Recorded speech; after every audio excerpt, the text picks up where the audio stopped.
प्रस्तुत पद्य पंक्तियाँ आपकी पाठ्य पुस्तक के धनुष भंग नामक शीर्षक से ली गई हैं, जो तुलसीदास जी द्वारा रचित है। और ये तुलसीदास जी द्वारा रचित महाकाव्य रामचरितमानस से ली गई हैं। तो इसमें दोहे का अर्थ समझ लीजिए। दोहा है, मंत्र परम लघु जासु बस विधि हरिहर सुर सर्व, महामत्त गजराज कहूँ बस कर अंकुश खर्व।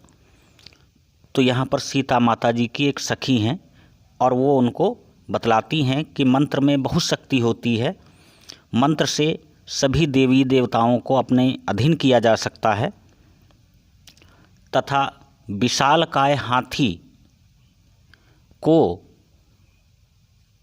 काबू में करने के लिए एक छोटा सा अंकुश ही पर्याप्त होता है।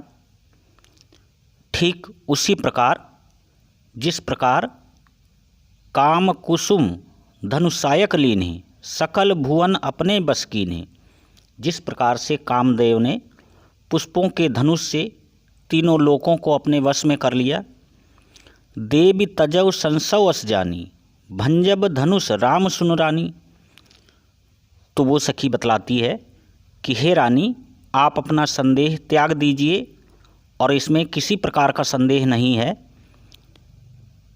कि राम धनुष को ही तोड़ेंगे, राम ही उस धनुष का भंजन करेंगे, इसलिए आप अपने संशय को त्याग दीजिए।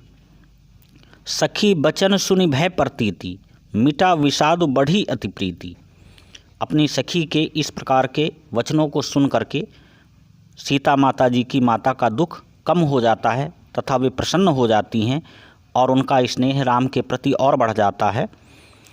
तब रामहि विलोकि वैदेही सभय हृदय बिनवति जेहतेहि। तब भगवान राम ने सीता जी की तरफ देखा। सीता जी भी बहुत व्याकुल थीं और जिस तिस प्रकार से वो अपने इष्ट देवताओं को मनाने में लगी हुई थीं।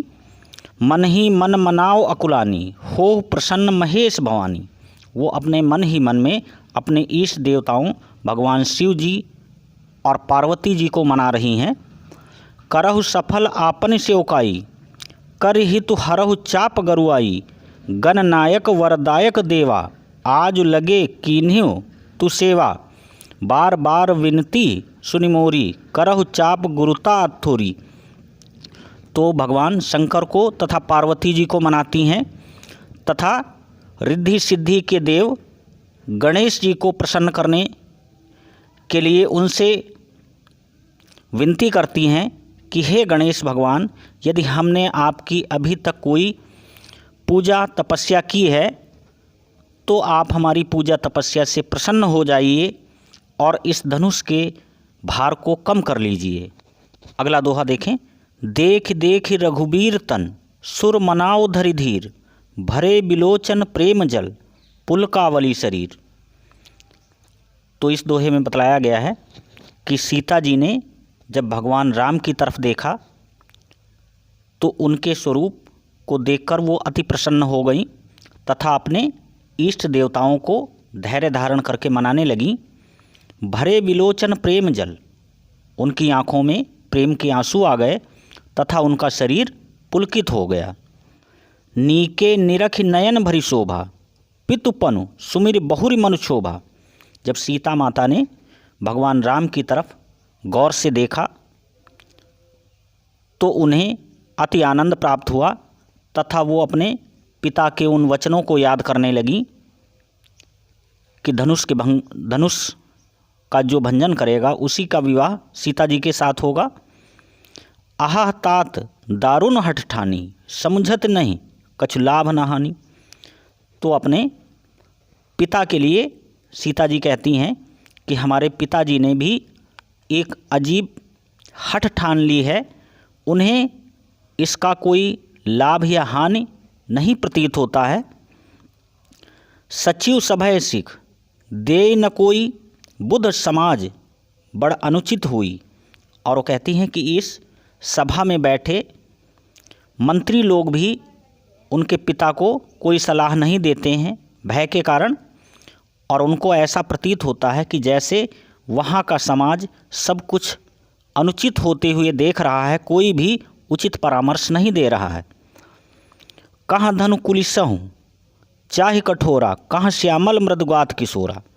तो कहती हैं कि कहाँ ये वज्र के समान कठोर धनुष है तथा भगवान राम एक मृदु कोमल शरीर वाले किशोर हैं।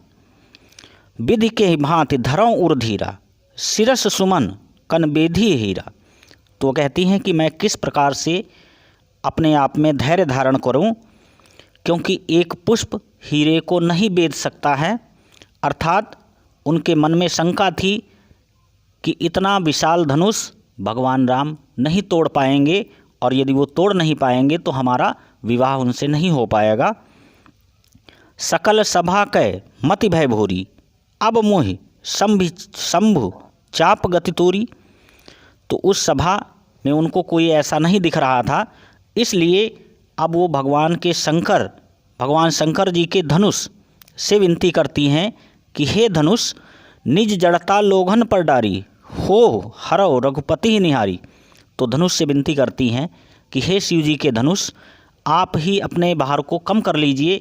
जब भगवान राम आपके नज़दीक आएँ तो आप अपने भार को कम कर दीजिए, ताकि श्री राम जी ही धनुष का भंजन कर सकें। अति परिताप सिय मन माही, लव निमेष जुग सय समझाही। तो इस प्रकार का माता सीता के मन में प्रेम उत्पन्न होता है और उन्हें एक एक पल 100 वर्ष के समान प्रतीत होता है।